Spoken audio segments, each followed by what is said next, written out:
ፍፄ ጋር እኔ አይመለከተኝም። ዘመዴ ብትሆን እህቴ በሏት ለእኔ ዘመዴ ተመችቶናል።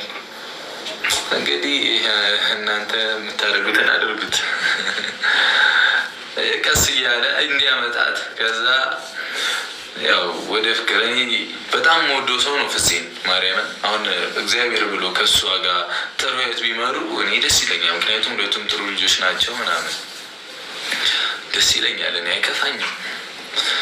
እና ስራውን ስሩት ነው የምላችሁ። በደንብ ስሩት። ይጣመሩ የምር ቆንጆ ነች እሷም እሱም መልከኛ ነው። ጸባያቸውም ጥሩ ነው። እንግዲህ የሆነ ነገር ፈለግ እናደርግና ፍፄን አሁን እንዲግባባት አድርጉ። ልጁ አይናፋር ነው። ልጁ አይናፋር ስለሆነ እንዲግባባት አድርጉ። እሺ እንዲግባባ ፍፄ እንግዲህ ሪከርድ አድርጋችሁ ሜንሽን አድርጉለት። እንግዲህ ታክቲክንም ተጠቅማ ቢሆን እንትን በሉ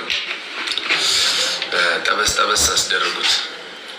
ወንድማችንን እንደኔ አይናፋር ከሆንክ እንደድሉ እኔ አሁን ቅመሜን እኮ በእናታችሁ አይናፋር በጣም አይናፋር ነው የሚያዘው ለሴት ልጅ ምናምን ቅመሜን አምልጣኝ ቢሆን አስባችሁታል? ውሃ በላይ ነበር። 600 ጀሞ ሰብሰብ ብንበል እኔ እኮ አፈስኩኝ ቅመሜ አለ። እኔ እኮ ቅመሜን የምር ነው ያፈስኩት። የምር ያው አንድ ላይ ጨጓራም ቢኖረው ቢታመሩ የምትሉት እንግዲህ ሄዳችሁ በሉት አምጣልንና ተጀናጀንልን በሉት። ልጅቷን ሰመጥ አድርጋት በሉት። ጥሩ ነው እኮ ጥሩ ሰዎችን ማገናኘት ጥሩ ነው እኮ በጣም ጥሩ ነገር ነው። ጥሩ ሰዎችን ማገናኘት አንድ እንዲሆኑ ማድረግ በጣም ጸዴ ነገር ነው።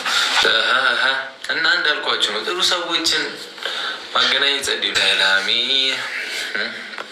ፍፄ ምን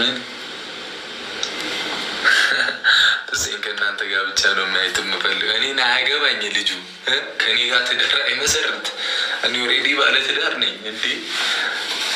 ይህ እሱ የሚፈልግ እንጂ ኦስናትዬ እንዴት ነሽ? ይፈልግ እንጂ እሱ ምንትኑ እና ጊፍት ጋላሪውንም እሺ አበባ ምናምን ስጡበት። 0 ነው ትክፈቱት። እስኪ አበባ ህርቷን 15 ሽቶ 15 ዶናት 12 ምናምን ወንድሙ ከፈት ታርጉት። ጊፍት ጋላሪውን ፕሮፋይልን እየነካችሁ ከጊፍት ጋላሪው ማለት ነው። እዛ 1 ሚሊዮን ታፕታፕ ደግሞ እያደረገን 1 ሚሊዮን ወይ ሰላሜ ነሽ ሰላሜ አየሽ ተከፈተ። ማን ነው ከዛ ጋር የሰጠኝ ከጊፍት ጋላሪው ማን ነው የሰጠኝ? አንድ